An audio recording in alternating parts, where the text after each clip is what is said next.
Bom dia, turma. Como é que vocês estão aí? Tudo bem? A ideia aqui é falar sobre o nutriente, o zinco. Até fiz um questionamento sobre a importância do zinco ali nos bananais, né? Coloquei ali na página e até coloquei para alguns produtores responderem, se caso conheça, a importância desse elemento para a planta, tá? Primeiro a gente tem que saber com relação de onde vem o elemento, tá certo? A ser fornecido para a planta. Então a gente vai considerar o que de primeiro? Que esse vem do solo, tá? E aí a gente tem que começar a entender quais são as relações que acontecem com relação ao zinco no solo. Primeiro, ele é absorvido na forma de zinco mais, ou seja, ele é um cátion, né? Todo elemento que tem uma carga positiva, ele é chamado de cátion. E aí o que a gente tem que entender? Que toda a estrutura do solo, né, ela tem cargas negativas.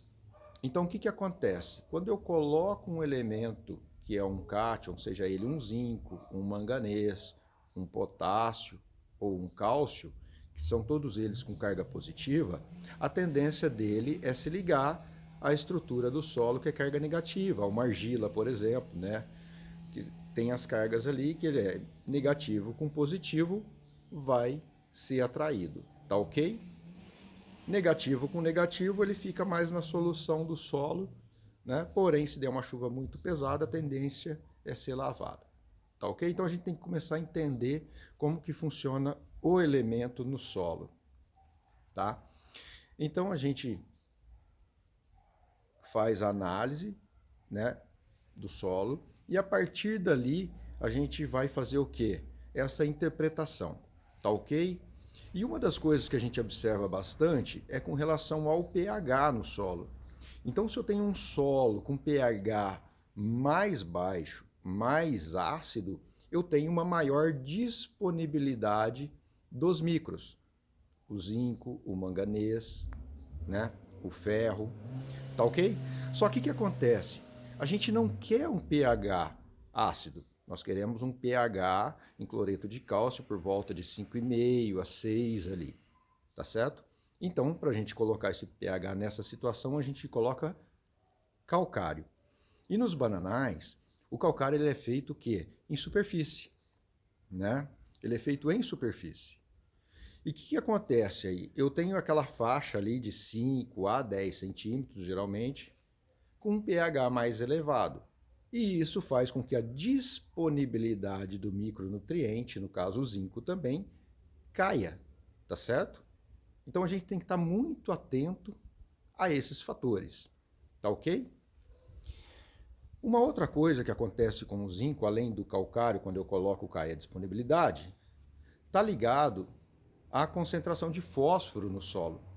Ou seja, se eu tenho um solo com pH, com fósforo mais elevado também, 60 miligramas, 70, 80 miligramas, eu também tenho uma competição direta do elemento fósforo com o zinco.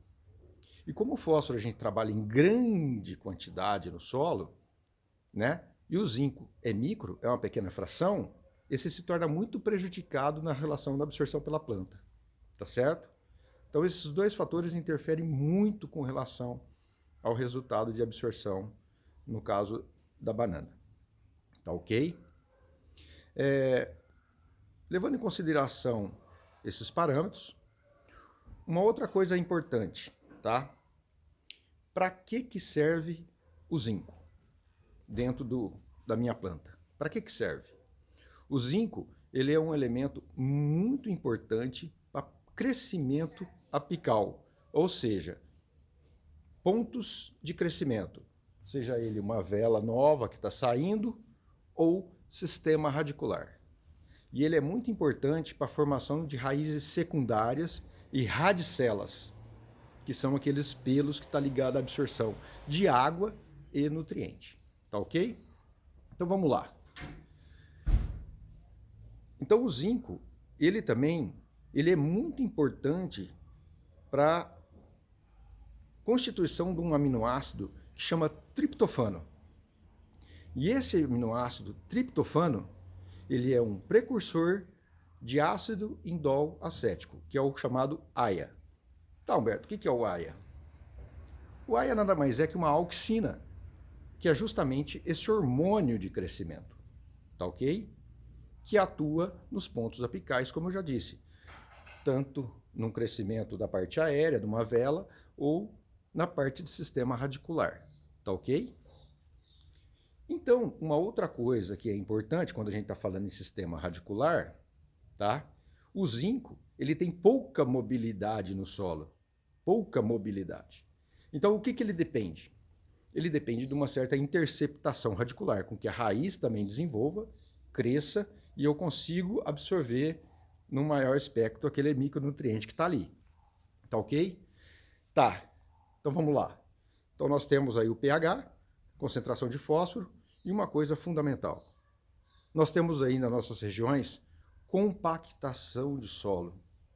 Solos muito antigos, já bananal com 30 anos, 25 anos, e nós temos uma certa compactação. Consequentemente, eu tenho uma menor interceptação radicular para pegar esse elemento. Tá ok? Uma outra coisa importante que o zinco é muito importante dentro da planta é que ele está ligado à formação de uma enzima que chama tilose. E essa enzima está ligada à defesa natural da planta, principalmente numa prata com relação ao controle do mal do Panamá. Tá? Ou seja, defesa também da planta. Tá certo? Uma outra coisa importante é que ele está ligado à floração também. E a chamados internódios. Plantas que têm internódios curtos, ele está ligado a uma deficiência de zinco também, tá ok? Então, sabendo todos esses fatores com relação ao elemento e o para que ele precisa na planta, a gente vai começar então a fazer a interação como que eu reponho então o elemento. Uma das coisas que eu faço bastante é a análise de folha. Então, através da análise de folha, eu consigo detectar qual que é o grau que eu tenho de deficiência nessa planta. E a partir daí, eu faço um programa de aplicação do elemento. Tá ok? E geralmente esse zinco ele vai ser aplicado via foliar. Tá? Por que via foliar? Porque a concentração que eu preciso do elemento ela é uma fração. Por isso que é chamado de micronutriente, está ligado à concentração que eu preciso do elemento. É diferente de um potássio, de um cálcio, do magnésio, que eu preciso de grande quantidade, em quilos por hectare. Né? No caso do zinco, manganês, cobre, nós estamos falando aí de 500 gramas, 1 quilo, 2 quilos por hectare. E aí eu consigo repor esse via foliar, tá certo? Agora, o foliar, uma outra coisa que eu chamo muita atenção é com relação à fonte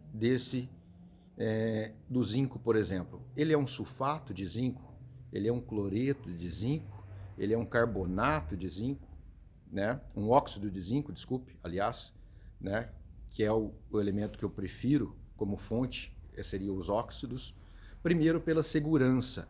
Eu não tenho problema nenhum de fitotoxidez com a utilização de óxido, tá? Se eu trabalho com sulfato ou cloreto, eu tenho problemas com relação, principalmente na mistura com óleo, temperatura alta, e eu posso ter problemas de fitotoxidez, queima. E às vezes né, é uma fito que a gente não enxerga a olho nu, mas a planta por si só, ela para, tá? Porque é uma tendência lá no espaço intracelular eu transformar esse sulfato em ácido sulfúrico nas aberturas entre uma célula e outra, tá certo? E isso pode levar à queima. Ou ácido clorídrico quando eu uso cloreto de zinco. Tá bom, pessoal? Então assim, ó, é elemento... E ele, que nem até um... Não vou recordar agora o nome, né? Mas o produtor respondeu ali que ele considera um dos elementos mais importantes para a planta, tá? E eu considero o seguinte, não tem o elemento mais importante. O que é importante é o equilíbrio nutricional. E para isso, só através da análise de solo e de folha que a gente tem que monitorar. Tá bom? Espero que vocês tenham gostado desse conteúdo. Vão lá no YouTube, pessoal. Clica lá naquele botãozinho de inscrever-se. Eu vou estar colocando bastante material ali. Criei também uma página no Instagram, agronômica.representacões, né? Porque não aceita acentuações no Instagram. tá? E no Facebook, que vocês já acompanham aí, estou quase chegando a 10 mil pessoas curtindo a página e tentando levar um conteúdo de qualidade. Na próxima aí a gente pode falar de outro micro, como manganês, ou cobre, ou boro, e aí a gente vai levando um conteúdo de qualidade para vocês, para que vocês façam a melhor produtividade, tenha a melhor planta e sofra menos com as condições climáticas. Tá bom? Um grande abraço para vocês e sempre uma boa safra.